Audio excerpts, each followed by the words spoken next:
Welcome back to the Men Seeking Freedom podcast. I'm Michael Lynch.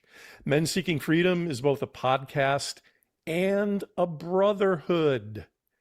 And we like to invite men into our world who may be suffering in silence over some fear or pressure they're under, or just a feeling of being vulnerable or uncertain. And what we do with the podcast is we bring in experts to talk directly to those men about the issues that we face. It's all about starting conversations. That's my role in this. My guest today is Mike Van Pelt, founder of American Family Renaissance and True Man Life Coaching. And Mike, before you speak, I do always like to point out the fact that it's great that I get to speak with people around the country. I think it's important for people to understand men's perspectives based on where they live. People who have listened to me in the past know that I'm based in Connecticut. Mike joins us from Northwest Arkansas, home of Walmart and John Calipari and the Razorbacks and everything going on down there. So, Mike, welcome. Tell us a little bit about yourself starting out. Oh, Michael, thank you for that. Boy, it seems funny to hear somebody say I live in Northwest Arkansas. I spent the last 5 years in Georgia, but doggone, it's good to be back here in Northwest Arkansas. It's such a beautiful area. Um, I'd be remiss, Michael, if I didn't point out to everybody that my initials are MVP. And that's important because if you're going to be called an expert, you better be an MVP. But do they call you the GOAT, which is the new term in sports these No, days? I Or, have I have never been called a goat. You know, I need a little more maturity under my belt, I think, before I allow people to start calling me that. so so let's okay. So let's pace. Let's go through the country here. You mentioned pre podcast that you are from Central Iowa. Yeah. You just referenced coming from Georgia. Just give us a little idea of why the path has taken you to Yeah, Arkansas at this point. it's interesting. I grew up in central Iowa, um, and so when I went away I spent a couple of years at a junior college, and I was telling you the story about I loved basketball, and I wanted to be a basketball coach, and so I was a manager for a basketball team at a junior college in the town I grew up in, and then when I left there, I came down to Arkansas and spent a couple of years on the bench when Nolan Richardson was the coach, it was a great experience. As a small town Iowa kid, I was not equipped to really know what hit me when I got here, and didn't manage myself very well. So I didn't graduate from here, but I fell in love with the Arkansas Razorbacks for sure. And I went back home, and it was a couple of years after being back in Iowa where I met my wife.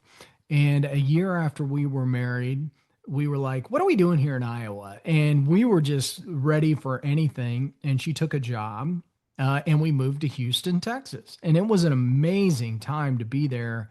There was so much going on. And Houston is a world class city, great food, great shopping, great people. And it was just so much fun. And while we were there, we had our two children. And now all of a sudden, when you start having children, the game changes, right? You're like, all of a sudden, being closer to family seems like a really good idea. And so, by the grace of God, my wife got a call from a recruiter and for a position in Spartanburg, South Carolina. Now, why that matters is her parents had retired and lived in Flat Rock, North Carolina, just 45 minutes north. That's south of Asheville, but it was 45 minutes north of Spartanburg. And so we had the great opportunity for my wife to take a job with a company that she really elevated, ultimately became the chief people officer at Denny's. And our children got to grow up within 45 minutes of their grandparents. And so it was really an amazing experience. We got to spend a lot of time with them. And of course, COVID hit. I'm kind of fast forwarding this story. COVID hit. And after 15 years with Denny's, my wife's job was eliminated. And so you do what you do, right? You got to make lemonade out of lemons. And ultimately, she landed a position in Atlanta, Georgia. So we moved to Atlanta, Georgia. But the funny thing about living in a large city is when you've lived in a smaller one, all of a sudden it becomes very appetizing. The slowdown of pace of life, this it only takes 15 minutes to get every place rather than 15 minutes to move 25 feet. And so that relationship that my wife had with the company she was with ended about 7 months ago.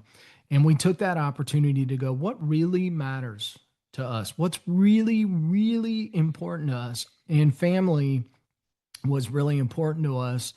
My wife's brother lived in Northwest Arkansas, and we had moved her parents here because we knew that Atlanta wasn't going to be a long term thing.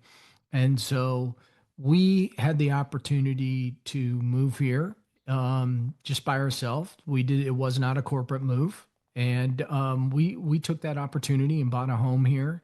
And this is what we want to call home. And I got to say, we're back to 15-minute drives for the most part, wherever we want to go. And I can't wait till fall when I can go see my beloved Razorbacks attempt to win a football game. I think I'm going to say attempt because we're not having much success in So, football. what But is this is not a geography podcast, although geography is one of my yeah, I favorite know. I just subjects. laid it out So, though. but tell, but okay, let's get into the characteristics though. As someone who only knows the perspective of an elitist Yeah, Northeasterner. I yeah. don't know if you knew. I don't know if you knew, but we have a school called Yale nearby. What Don't is get me started.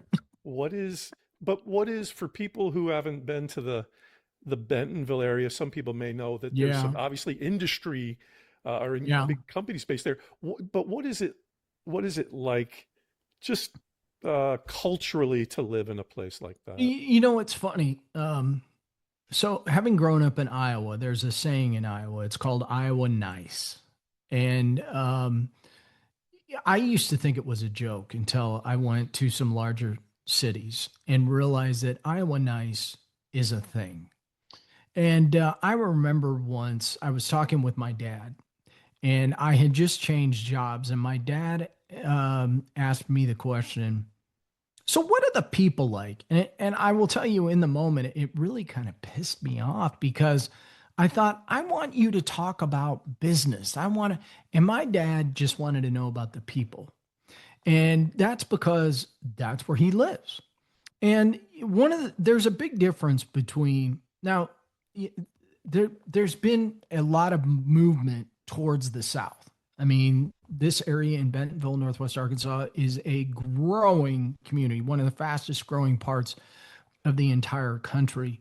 There's a lot of challenges that come with that. But I got to say, at the time of this recording, we've been here a couple of weeks and the people are just amazing. Just the nicest, down to earth, a lot of Christian conservative people here, and absolutely love it.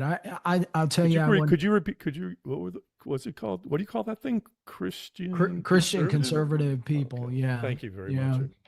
yeah, yeah. Just really down home people that really care about you. I went to a networking event just last evening, and I walked in there, didn't know a single person, and walked out of there with a fistful of cards. People just wanted to talk and have a good time, and that's what it's all about. That's what it's all about. This is not a knock on Atlanta. We were just a square peg in a round hole. It's a big city. There's an extreme amount of wealth in that area, and we went from, you know, being a very community oriented in a smaller place like Spartanburg, South Carolina, and having great neighbors and going up to the golf club and enjoying Friday nights to really feeling like we were a nobody in a city full of, multi-million dollar homes and luxury Mm. automobiles and all this stuff. And, sometimes when you go to a big city like that, it can feel isolating because it's really hard to get to know people. And we also live in a culture where everybody parks their car in a garage, closes the garage door, and goes in their house. And I didn't even know my neighbors, Yeah. half of them. And so that's just not an enjoyable experience to me. And so one of the big criteria that my wife Jill and I looked at was, where can we live and not just have a sense of community, but be a part of the community. That was really, really important for us as we explored, what was out there outside of being close to family. And I have no doubt that we're going to be able to make that happen here. So that's very exciting to me. Great people here. So when the state of Connecticut hires me to come up with a slogan I've had for many years, which they won't actually hire me for, I call us the home of the crusty Yankee. And that's small Y Yankee. That's not Aaron Judge Yankee. Uh, and so, I'm just selfishly appreciating your perspective. Now, one of the things, so when Mike and I were preparing for this conversation today, as you can imagine, he provides me with some notes on things he's interested in speaking about. The list is awfully long, by the way. It's going to be multiple podcasts. But to try to zoom in with, so what's interesting about what we just discussed, geography in America for men plays a role, It does. unquestionably. And then you forward to me material and you say, you talk about the ability or the power of men asking for help. Right. Certain things stop me in my tracks.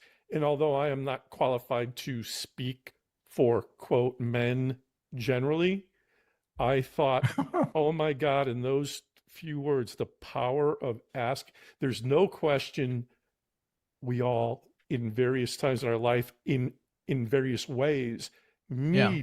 need help. But the default is almost always, I will gut it out, Yeah. or I will introduce a behavior or lifestyle to pretend I don't have to ask for help, which then creates 80 more problems. So, Mike, uh, I've dedicated 4.5 hours to talking about which we'll condense into a Cliff Note version, but I want to talk about the power of asking for help. Yeah, this has been for me really a lot of self examination, right? And autopsy on myself, uh, and discovering that I'm probably not alone as a man who has had a hard time asking for help. And it started for me really, really early. So I was 6 years old when my teacher at the time noticed I was going cross eyed in her class. And so basically, my mom got a phone call because that's what they used to do back in the day. And she got a phone call and said, it looks like Mike may have a hard time seeing. And so I went to the eye doctor, and the eye doctor gave me an eye test and said, Mike, what do you see when you look through this little projector? And I said, I see the moon jumping over the cow. And he laughed and said, No, no, no. It's the cow jumping over the moon. And so I was diagnosed with astigmatism. I had a lazy eye. It's a very common thing, right? And so, they put me into glasses. Now, nowadays, that's pretty common, to catch that when people are young. In 1976, it was not so common. And so, you're always going to be met with a little bullying and that type of thing. But really, what got me were all the adults who would circle around me and go, Man, those glasses make you look smart. Now, here's the problem here. I was also very introverted. So I already had a challenge asking questions. Well, now if you're told you look smart because of the glasses and you can't take the glasses off, well, there's only one thing you can do, and that's stop asking questions. And so when you're young and you create that kind of habit, you fall behind very easily. Now, I was also very curious, but I didn't really understand that until very late in my adult life here, you know? So here I was, a kid that was curious, introverted, and I looked smart. So I couldn't let anybody know otherwise. And I just flat out stopped asking questions. My curiosity just set in my gut for years and years and years and years. And, you know, the funny thing about that is it's like anything. It's really like any trauma that we experience. And men, women too. Most of the time we experience some kind of trauma in our life. And I have talked to so many people about this. The devil knows he can get you when you're young. So everybody, almost everybody I talk to has some kind of story that happened to them when they were 7, 8, 9, 10, 11 years old. That trauma that just sits there and we don't do anything with it until we get into our adult life. Now, Michael, sit still. I didn't call you out. I didn't call you. Or the only thing I was going to add to that was knowing people where you say to yourself, will they, you're giving them the benefit of the doubt of dealing with it. I know some people who will go through their most of their lives not Most of our dealing lives, with it. yeah. And you know, it's, I guess I consider myself fortunate and I kind of rolled out of it, um, we will carry it with us. Now, men specifically will carry it with us because we like to bury things. We like to bury things deep in our soul, and we hope we never have to deal with it. In my experience, we always have to deal with it. And typically, here's where and how it comes out. It typically comes out when we get interested in girls and we decide, boy, it's time to get married. And all of a sudden, we're in our mid, maybe late 20s. We get into our 30s. We've been married for 3 or 4 years, and maybe we have a kid already. And all of a sudden, it clicks. There's got to be more to life than this. What the heck is going on? And and so the challenge with all of the stuff that we bury is it comes out in our relationships with our wife. It comes out in our relationships with our children. It comes out with our relationships with our coworkers. It tends to come out and bubble up in these relationships. You may ask yourself why. It's because we have no relationship with ourselves, at least not an honest one. And so if we're going to get real, if we're going to get honest, if we're going to move on in our life and be our very, very best and meet our version 2.0 of ourselves, we're going to have to do something very difficult and challenging. And I say this as somebody who's had to do it and continues to do it. You're going to have to go look in the mirror and you're going to have to address certain things. Now, some of those things may be traumas, they may be hurts, they may be abuse, they may be something that requires some help. And I understand that. But you can't have a relationship with somebody else if you don't have a relationship with yourself. And I want to hold you there. I totally agree. I think this, as someone who does a lot of reading in the area of psychology, what you're saying comes up in that context often, and it's very understandable. But it sounds so obvious, Mike, that it's in the real world. yeah, Well, it creates the reflexive question to any man or woman could ask is, and there's a lot of answers to this. So where would I start to well, understand the relationship? that's the interesting part about it, Michael. Is where do I start? Is always the question. Here's And we're not taught this as men. We don't talk about it. I mean, did your dad sit you down and talk about, I mean, chances are your dad didn't even sit you down and talk about the birds and the bees, and let alone sitting around talking about your feelings or what you do when, you've had a trauma occur. So this isn't something that, we tend to talk about until we get later on into our adult life. But isn't it interesting that somebody as great as Vince Lombardi, when he was coaching football, would start out the year by getting in front of a group of men that played professional football and saying, gentlemen, this is a football.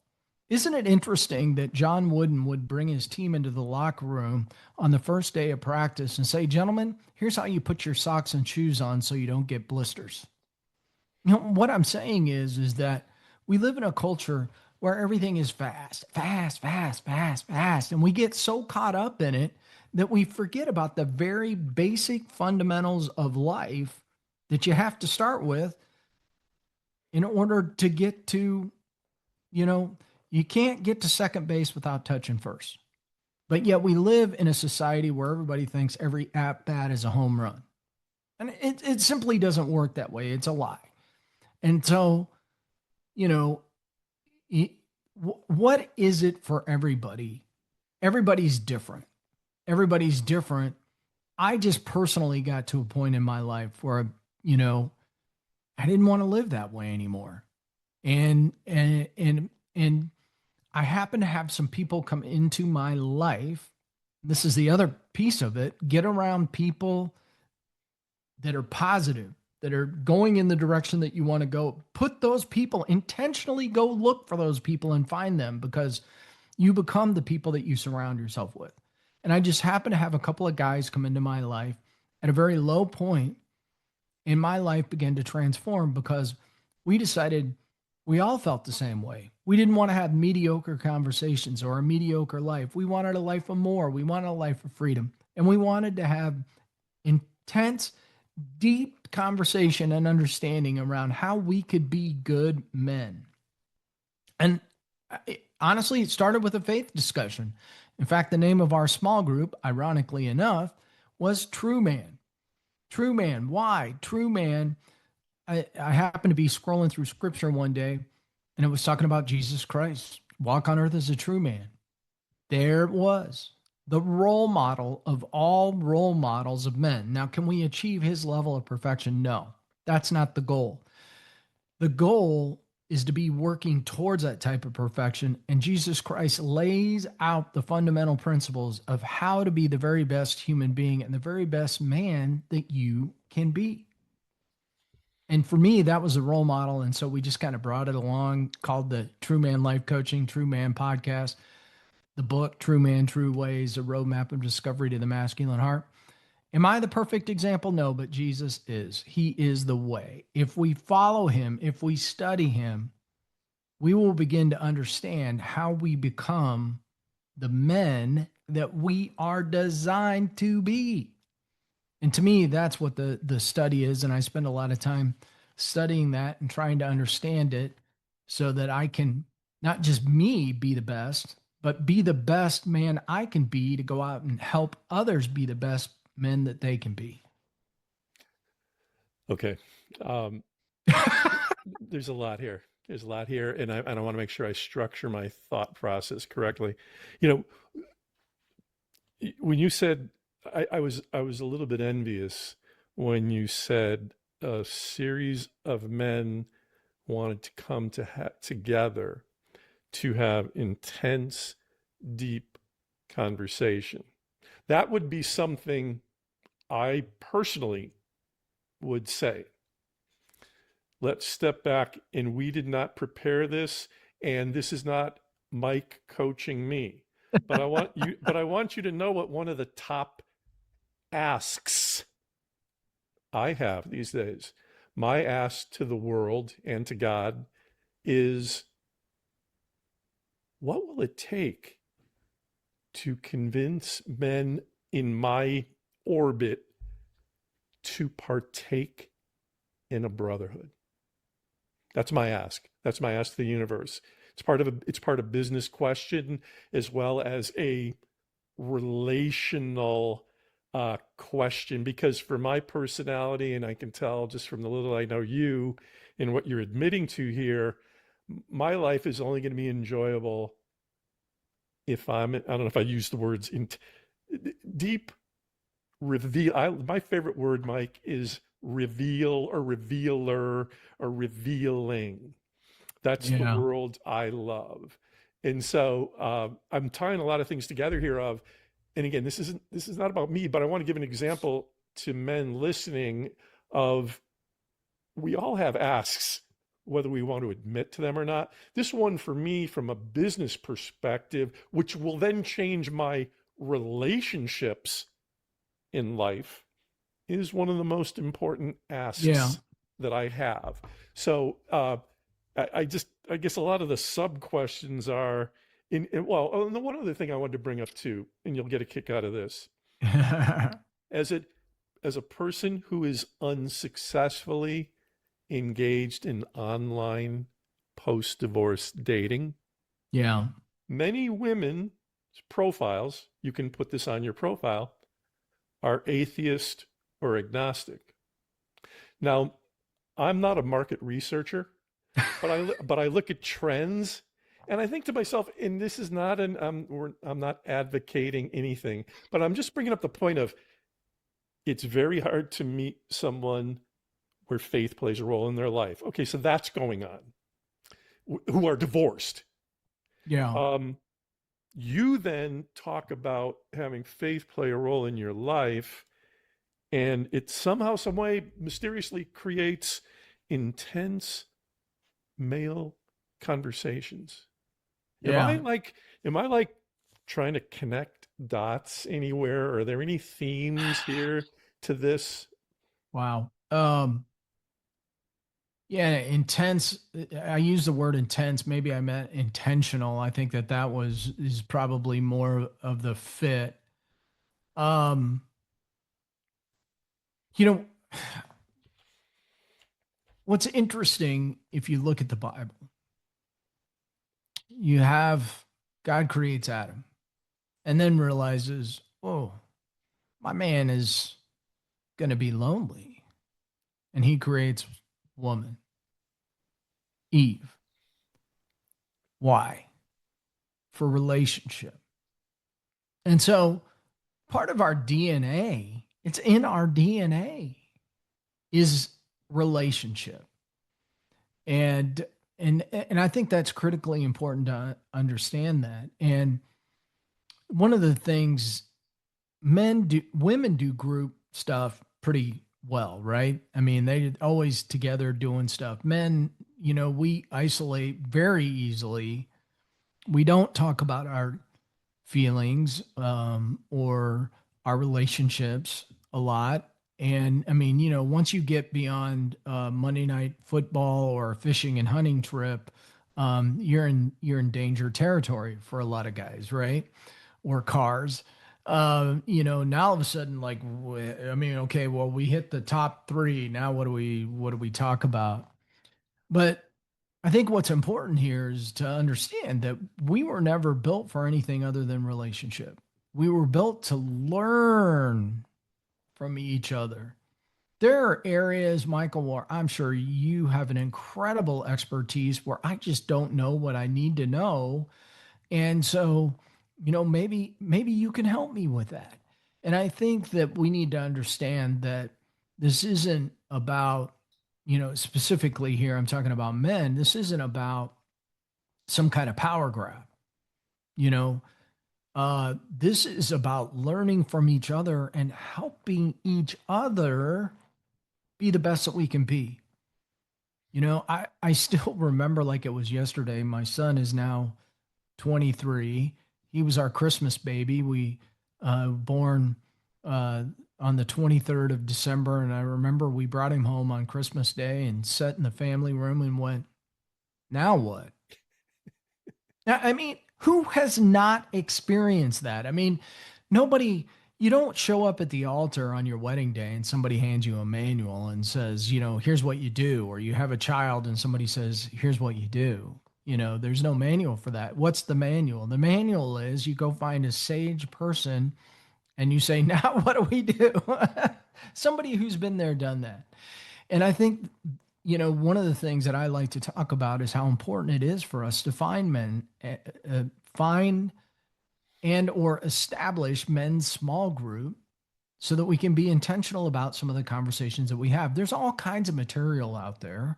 There's all kinds of things to spearhead that initial conversation. But,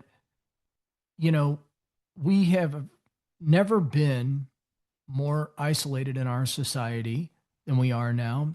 middle-aged men, whatever middle age means in this day and age, middle-aged men in America commit suicide at a higher rate than any other age bracket. And women try more often, men choose lethal means, so they end it instantly. Why is that? The experts don't really know, but I think it falls somewhere in the spectrum of isolation, not having people around them that they feel care about them, and um, just giving up on life. And that saddens me, Hmm. because I have been that isolated guy, or I felt like I was doing life on my own. And I think a lot of men feel that way. And the funny part about it is, one of the most common things I hear in men's small group is somebody will hear somebody's story, and then they'll say, "Oh, wait, you too?" As if your story is unique to you.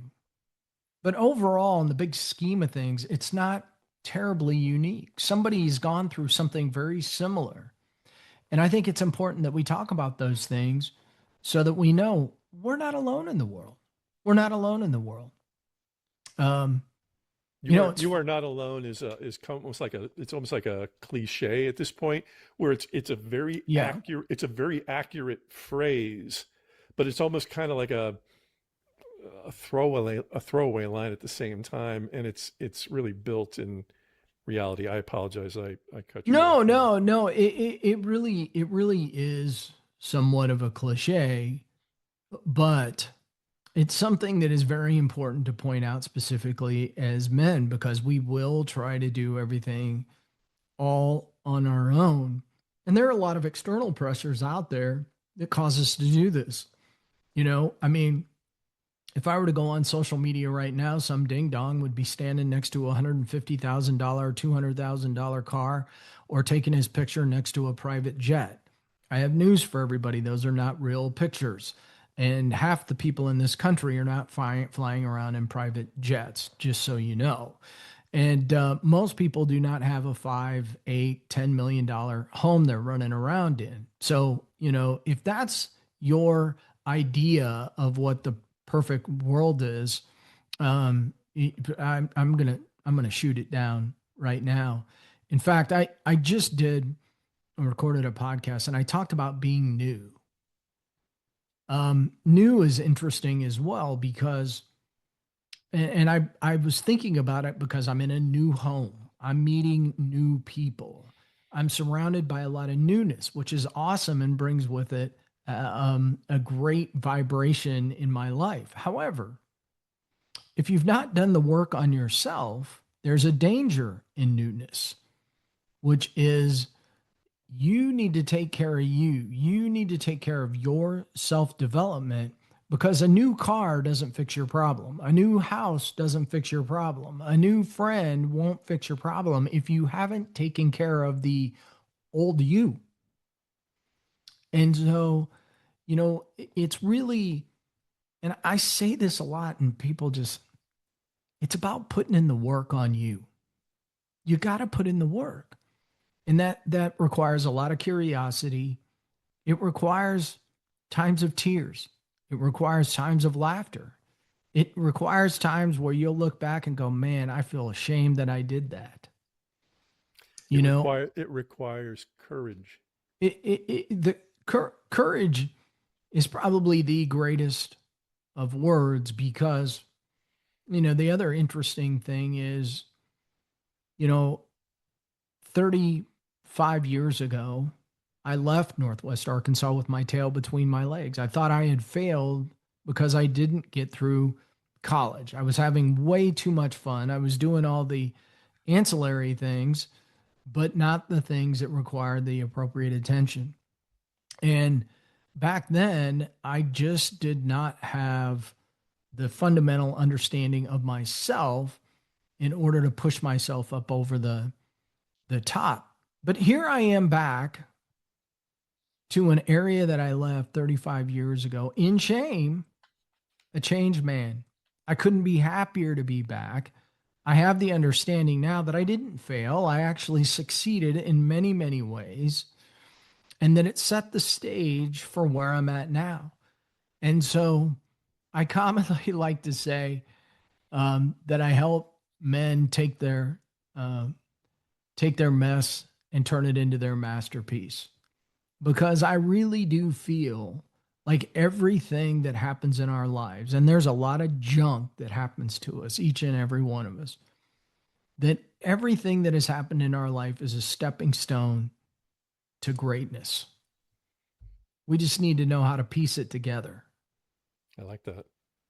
You so let's kind of summarize what we've talked about so far. After you introduce yourself, I brought up what you talk about men asking for help, and then you got talking about small group participation, uh, being intentional as much as intense.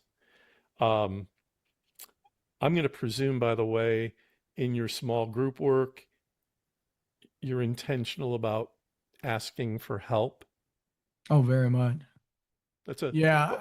one of the things I wanted to also have, sell the outcome as they teach you in marketing.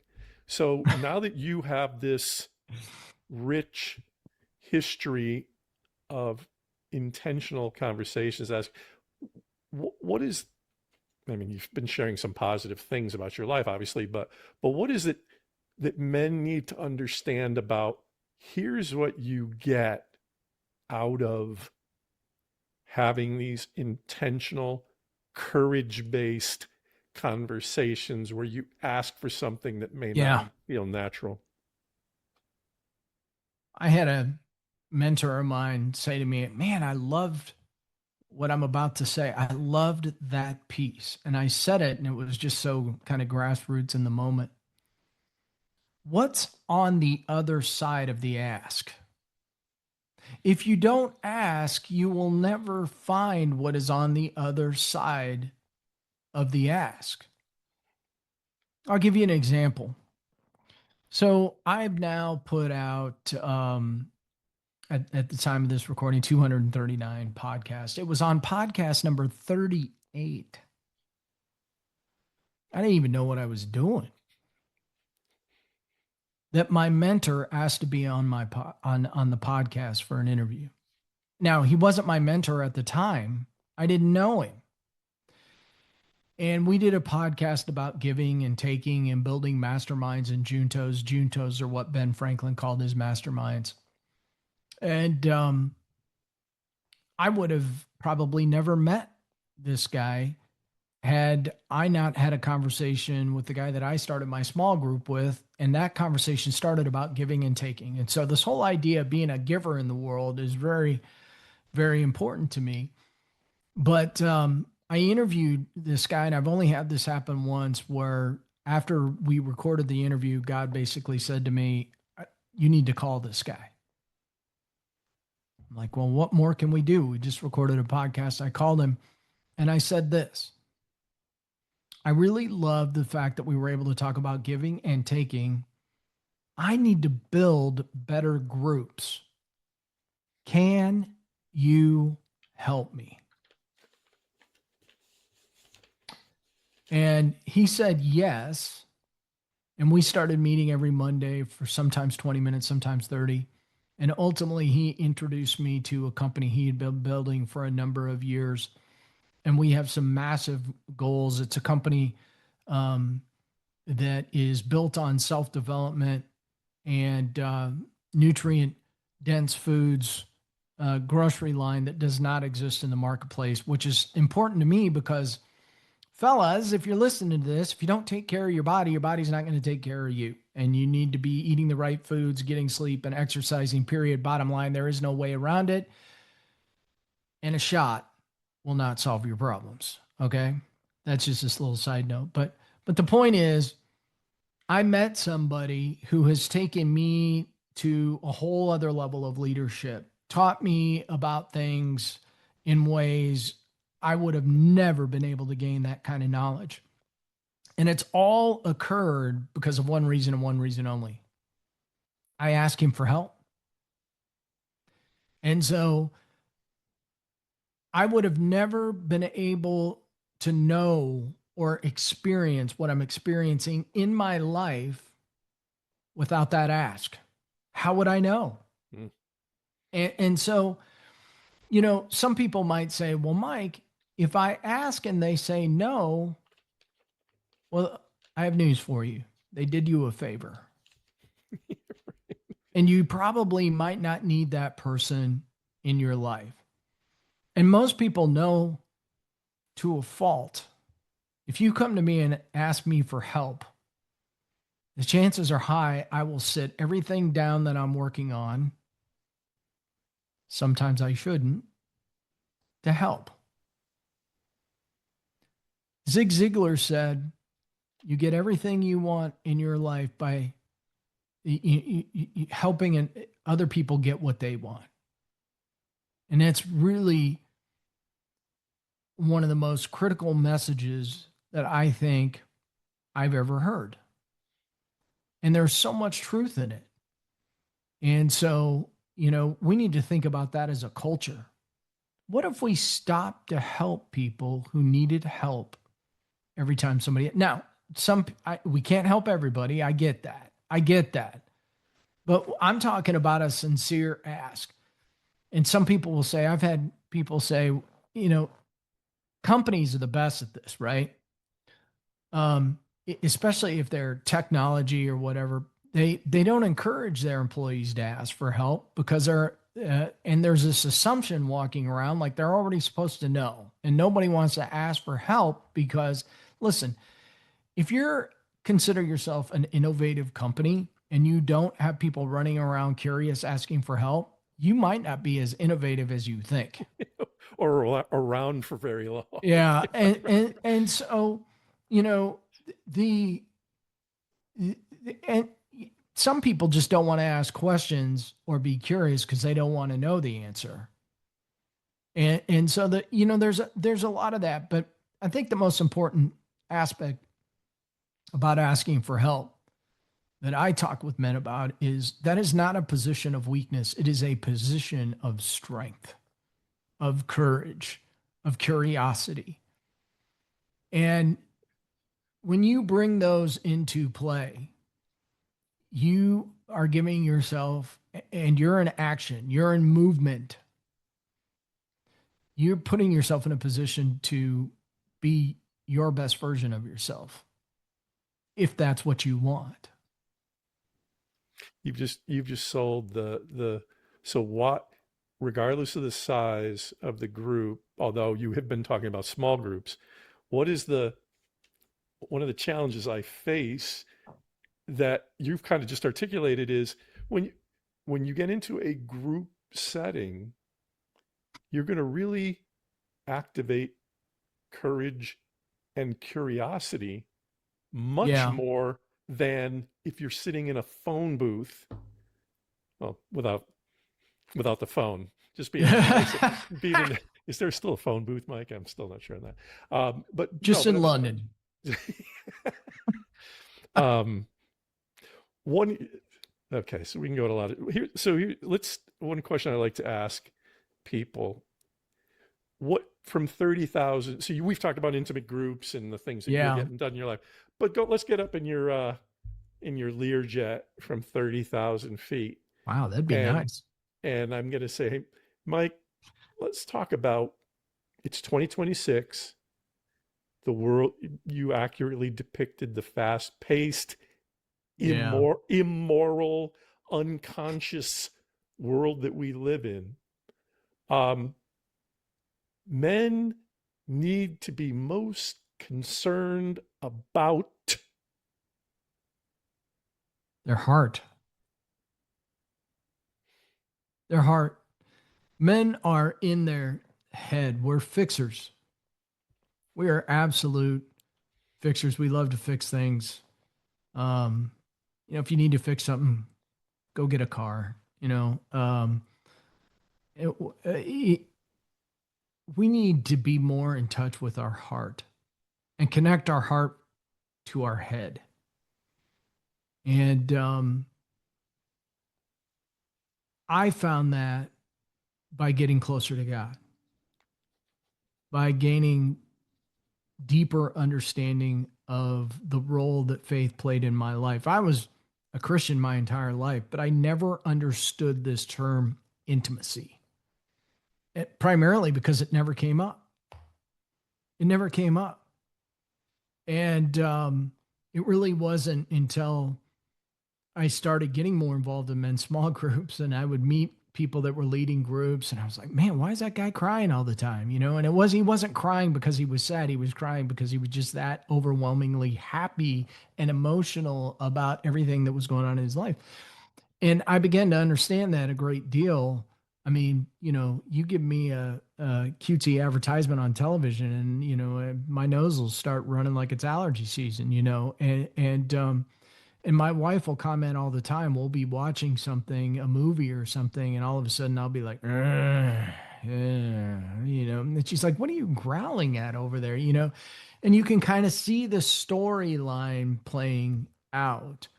And so I think that we really, really need to get in touch with our heart. There's a reason why the Bible uses the term love and heart so much.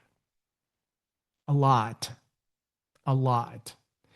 And, we need to get in touch with that. That's where all of our emotion really comes from. And it's also where you can learn to respond versus react, right? Anger, that comes up a lot in groups, right? Men's groups specifically. Yeah, I was on my way into the group this morning and this guy cut me off, so I flipped him the bird. Right. Okay. And what good does that? Now I'm guilty as charged. Okay. It's probably me that gave you the bird, in fact. But the point is that, we react from our heads because we typically get angry real quick, right? And, but if we respond from our heart and give ourselves a daggone second to pause. I don't care whether it's 1 second, 2, 3, 4, we will make a better decision. And so I think it's all about getting in touch with our heart. I think connected to what you also said about the thing I watch with men in general is will will you allow yourself to pause? Will you allow I always think of the gentleman named Matthew Kelly, a spiritual Christian who always talks about, will you sit in the classroom of silence? And for me that's very natural, and I find that silence and stillness actually represents a threat to some. So trying to shift that paradigm of saying, hey, you know what? Let's work toward doing more of that is very valuable, because I think the people that are the most unhappy in life are the ones, and it's very common to see and hear this around here, is they're so busy. That's the defining characteristic of their life is busy. Well, busy is a dangerous word. It's a word that I don't like in my vocabulary, and I've done my best to eliminate it. Busy just means you're busy. It doesn't mean you own your calendar. It means your calendar owns you. And so, the bottom line about life is this, specifically business. Are you getting the results you want? Are you getting the results you want in life? And so if you're busy, chances are you're probably not getting the results because you're just being busy. I want to talk about productivity. What's imperative and what's, urgent. And the challenging part about this world we live in and the speed of everything is that we make everything urgent. That's why the news is always breaking. Breaking news. Oh, again? I mean, how much? Mike, my phone's buzzing for a minute. Can you let me? Sure. Oh, my dry cleaning's. I'm sorry, my dry cleaning's ready. Go. I'm sorry. Go ahead. But we live in a world where everything's breaking. Everything's urgent, right? Breaking news. Breaking news. Breaking news. And so we're not meant to do that. We're absolutely not meant to do that. And it is, it. You make bad decisions when you're doing that. And so you talked about being in stillness and quietness. And I will tell you, that's where God comes to us. God doesn't come to us when we're going 100 miles an hour. And so, one of the things, and I'm just going to throw this out there, here's a freebie for you all, and it is a legitimate freebie. You need to go out and get the Pause app. This is from our Wild at Heart folks and John Eldridge. And if you go out and get this app, there's a Pause app, and they have a 1 minute prayer, a 3 minute, a 5 minute, and a 10 minute. And you're like going, I'll never work myself up to 10 minutes. Well, they break it down. So you got to do so many of the 1 minute before you get to the 3 minute. Do that. It will save your life. And I'll tell you, if you master that, you'll do what I did. You'll go from 1 minute to I can sit for 30, 35, 40. Wow. And, you will learn so much about yourself as a result of that. And you will hear from God in those moments, and you will hear and gain wisdom that will guide you in all that you do. And so somebody's going to say to me now, Mike, I'm busy. I got to go pick up my laundry. Right, Michael? You got to go pick it. Dry cleaning. Dry cleaner called.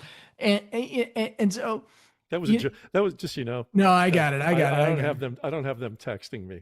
I got it. But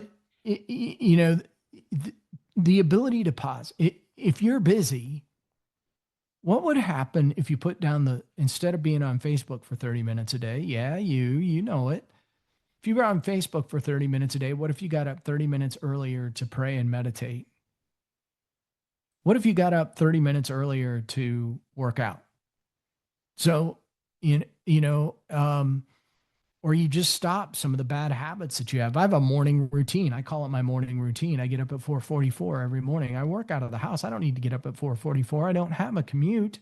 I get up at 4:44. I immediately go in the gym. This is the routine that works for me, by the way. A lot of people get up and pray right away. I tried this. Sometimes I do it because I need it. I get in the gym immediately.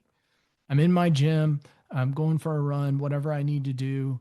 I get that workout in, and right away I do my Bible reading, my prayer, meditation. I recalibrate my day. I get myself ready to go, and I'm back in my office by no later than 8:30 in the morning. And every morning, it's a non-negotiable. It's a non-negotiable. And so why do I do that? I can't come on a podcast like this and be my best if I'm not.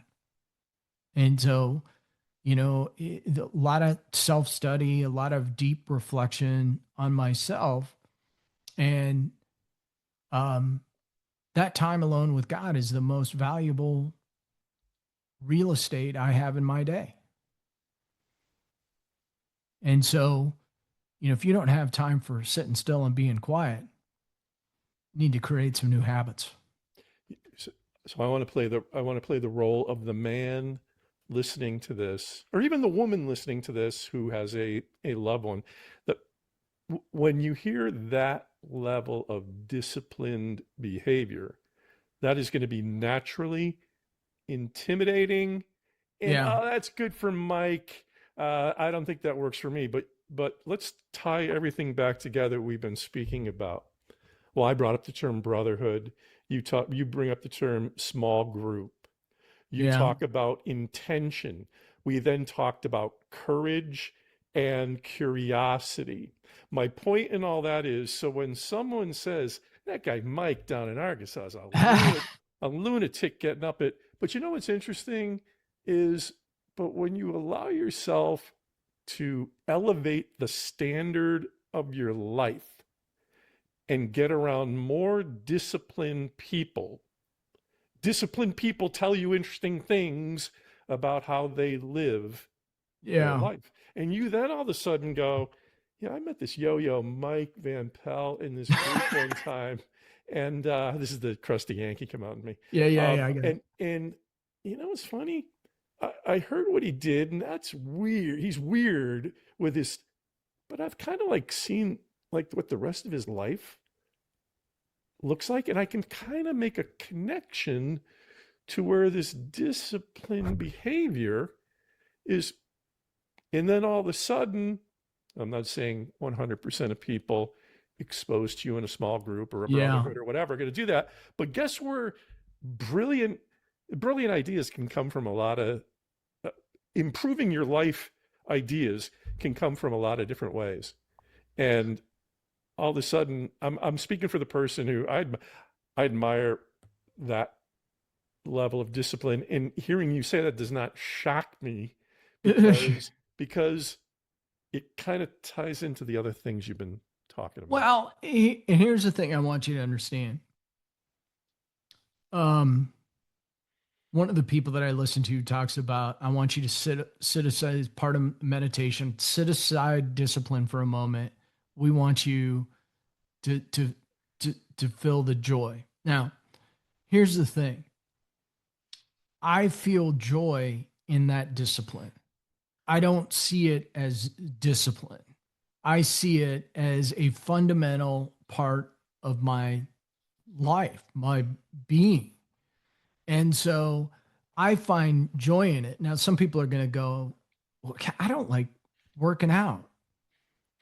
I figure out something else. What works for you? I'm all I can pass along is what works, for me, of course. And everybody's rhythms are different, by the way. So you may be a night owl. I didn't start out an early morning guy, a morning guy, by the way.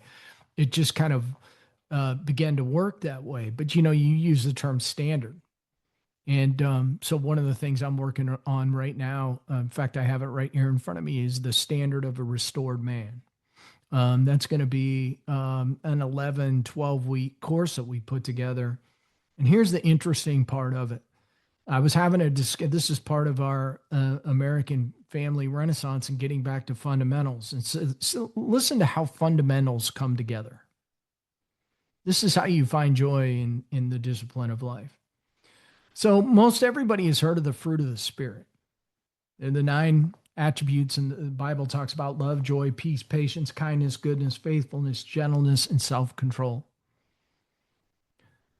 And we've been working on a little bit more of a masculine approach to that because that's what guys are attracted to. Where we're talking about the fruit of the Spirit as the marks of a restored man. I'll tell you, I don't think there's any doubt about it. If you can master these marks and the fruit of the Spirit, you will find joy in everything you do. You will find fun in everything you do. You will be the best person you can be. And I don't care what your schedule is or how you put it together. But one of the reasons that I get up so doggone early and my mentor gets up an hour before I do, it's not uncommon for me to be laying on my back doing some kind of stretching exercise and see an email pop up very early in the morning. Why? I'm just going to say it. I know some people are not going to like this. Successful people get up early, man. They do the hard things that some people won't do.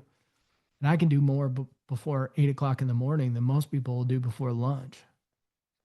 And I'm not saying that to rip sound off a military slogan there. I'm not saying that to sound arrogant. I'm not saying that to say that is not it is a changed and a learned behavior. Our habits, as I've I've learned about eating habits over the last couple of years. I will tell you right now, I've dropped 30 pounds over the last couple of years. And it was eating habits. If you're have a little extra weight on, you got to ask yourself questions like, why do I go to the pantry to go grab something to eat? I just got done recording an hour and a half podcast. Why did I just walk into the pantry? Like half the time you walk into the pantry, you don't even know why you walked into the pantry. It's a habit. It's a habit. So we have to pay attention to our habits and correct our habits in order to change our habits if we want to be the best that we can be. And so I've done a lot of things and incorporate a lot of things. Of course, it helps to be a part of a nutrient-dense food company that is going to change how people buy their groceries and get their bodies into balance. That certainly helps to gain that kind of understanding. But above and beyond that, I can tell somebody what I do and give them what I do, but if your habits don't change and you want to keep going into the pantry or running down to McDonald's every day, it's a choice. Everything's a choice. And so, I guess I'm saying all of that to say, do I have a disciplined life? I see you're hearing it, but like I don't always think I'm always that disciplined, right? And so and that isn't that it's the challenge. It's the challenge on a daily basis to make sure that I'm staying disciplined in the way that I need to stay disciplined in order to achieve the level of success that I want to achieve on a daily basis. All you needed was a mirror to kind of project it back to you so you could see what you're doing. All right, so in wrapping up, Mike, we've covered a lot of ground. Where can obviously people who are watching or listening to this would like to learn more about Mike Van Pelt? What are the best ways people can either contact you directly or learn more about you? Well, this is exciting because we're really rolling out some things where I'm taking True Man Life Coaching and morphing it into the American Family Renaissance and really talking more and more about the values that made this country great and can make this country great again if we start talking more about it. So we're in the process right now of updating the website, which will be AmericanFamilyRenaissance.org. And if you accidentally put in .com, don't worry, I got you covered. It'll go right to it. And you'll be able to connect with True Man Life Coaching right there. And if you want to reach out to me directly, you can send me an email at mike@truemanlifecoaching.com. And of course, I'm not a website builder, but my website people were brilliant enough to put the podcast on there. So if you want to know how to get to my podcast, well, that's easy. Just go to truemanpodcast.com and it'll connect you with all the major players. And I think I have purchased 150 million URLs in order to build all this stuff, but that's all good. It, makes it simple for everybody else. But I love talking with people. I love hearing about what's going on in your world and in your life. And it's important for me to be a leader and a role model for men who I believe are seeking it more now than ever before and understand the importance of it. Young and old, by the way. People, I used to think my niche was me. And boy, the young people are hungry these days and they're searching. And I don't like to think of myself as a sage, but those young folks like to think of me as one. So I'm going to let it slide. But I just love helping men be the best they can be. Mike, this has been fantastic. Thank you very much. Congratulations on the move, all the entrepreneurial things you're involved in. Look forward to hearing more about those. Everyone who's currently listening or watching this episode, think about the 50 people you know best in your life. Share this with them. We talked about a lot of good things. Again, men listening, women listening who have men in their lives. For more information on Men Seeking Freedom, you can simply go to menseekingfreedom.com. One of the things I ask you to do there, schedule time to speak with me just to have a conversation about brotherhoods and what's happening in your life that you might want to ask for help. And I'll see you on the next episode.